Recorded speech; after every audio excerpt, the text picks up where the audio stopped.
Hey, welcome back. This is M again. This is M again. Yeah, so this is a continuation of self-love and self-care. This is a hell of a conversation when you think about it because things are just so crazy now because nobody wants to be responsible, not even for themselves. And yet we think that self-care is all about just taking care of the body.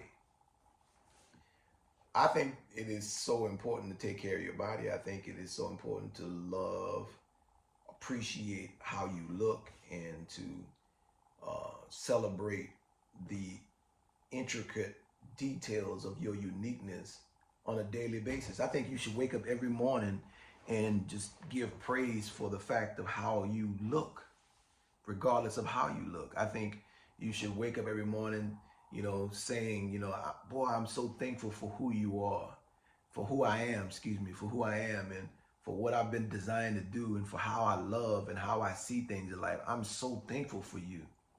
And I thank you for never giving up on me. You should wake up in the morning with that. Now see, that is not physical, that is spiritual. What that is, what I just demonstrated, is self-care.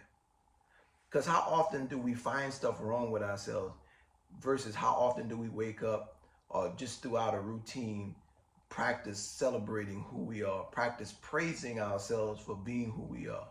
If you look in your life, I'm pretty sure that there are some things, some great things that you've done, that you continue to do, that you completely ignore, and you're always going to the next thing. You always think about the next thing. What's the next thing? What's the next thing? And so you just look over what everything that you have accomplished, achieved, all the choices you've made, and all the continued choices toward goodness that you keep making.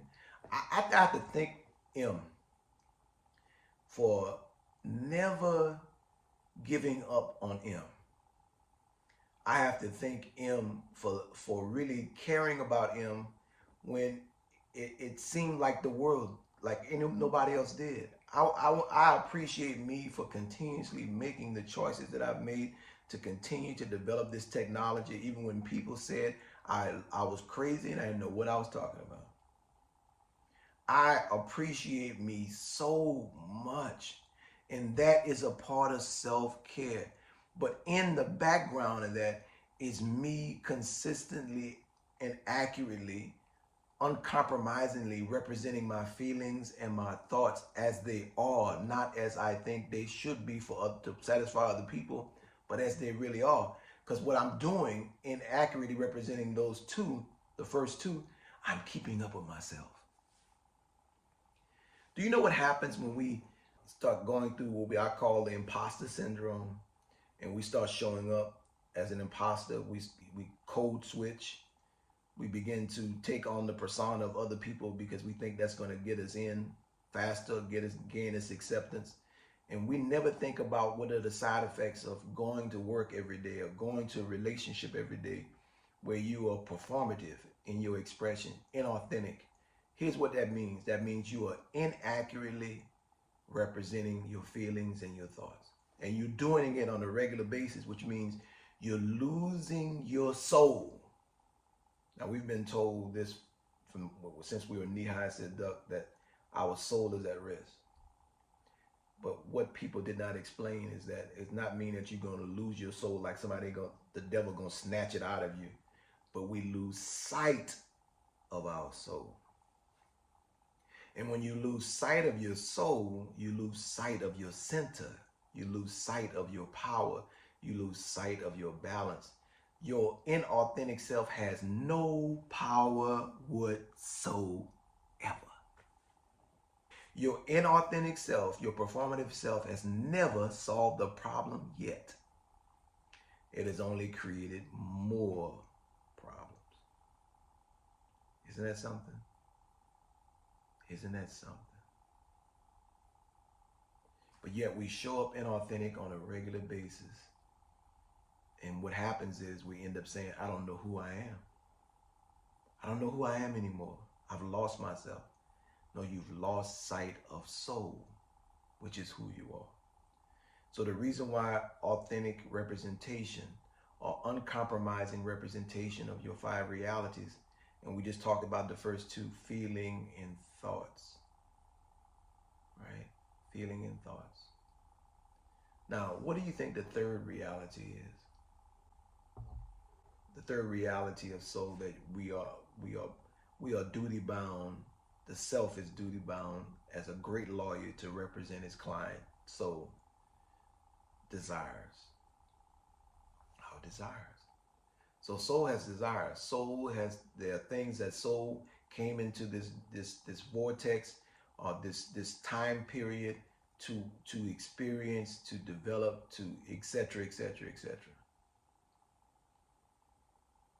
Yes, desires. Isn't that wonderful? So now our job is to accurately represent what we want.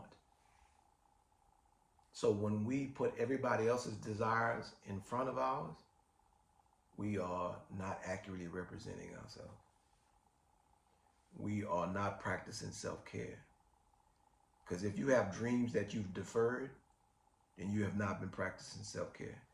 And self-care is necessary for self-love. If you're not caring for yourself, you're not loving yourself. In fact, self-care is the evidence of self-love.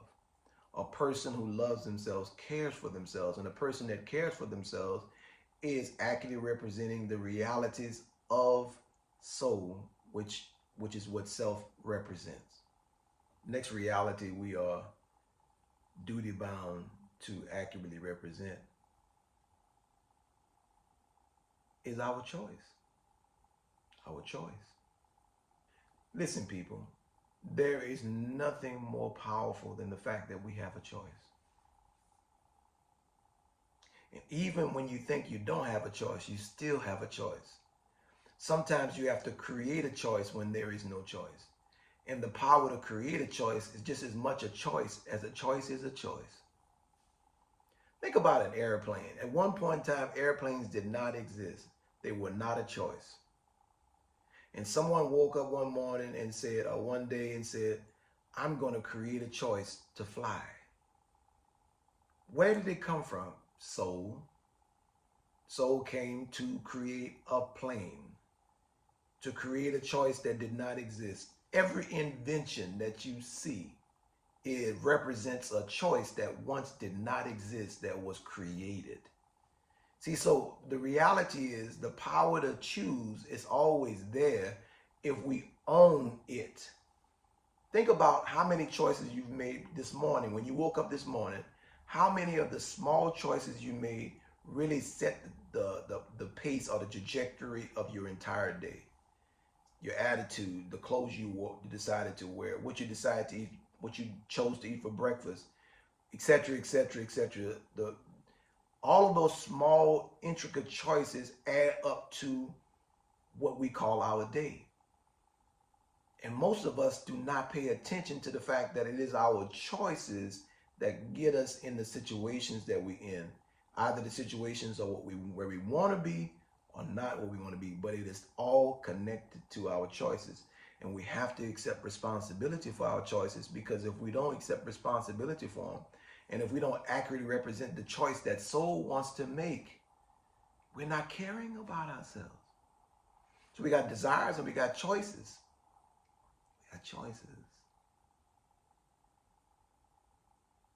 And our job is to choose our desire. My great-grandmother, Mabel G, again, used to send me to the store all the time to pick up stuff for her. And she would send me with the labels so that to make sure that I would come back with exactly what she wanted. In fact, she says, don't you come back unless it's exactly what I want. And I would come back all the time without what she wanted because I threw the labels away. And she would send me back to the store over and over again until I came back with exactly what she wanted me to have. Because she was teaching me that my job was to accurately represent her and her desires when I went to the store. The same responsibility we have to soul, to accurately represent what we desire by choosing exactly what we desire as it is when it shows up, period. I'm Mahdi M. Thank you for listening. The Soul Focus Group is about transforming our focus from ego to soul.